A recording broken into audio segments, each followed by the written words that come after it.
Today we are making real fun puff pastry sticks for every occasion with lots of garlic and cheese. You'll obviously need some puff pastry, shredded cheese. Here it tastes better when you mix different kinds of cheese. Garlic, which I cut to tiny pieces and crushed it as well. Lots of seasoning like oregano, salt, some sesame, hot sauce, or anything else that comes to mind and you might like. And let's not forget the whisked egg. Usually one is enough. Put the garlic, salt, oregano, hot sauce, and sesame, if you like them of course, into the cheese and mix it well. Now brush the whisked egg onto the puff pastry and spread the cheese mix onto it. If you can, push it a bit in. I forgot to do that on this layer and it got a bit messy.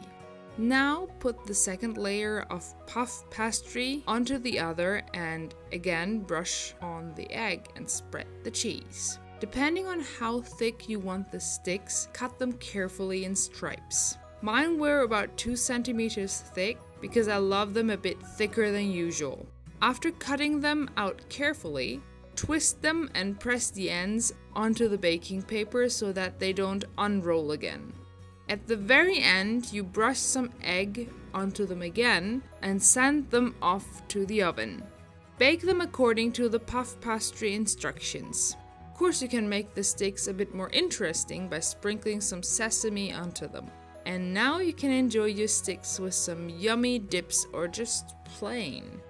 These are perfect for just chilling on the couch while watching some good movie. You should try them out.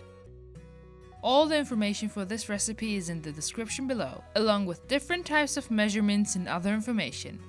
If you enjoyed the video, feel free to like and subscribe.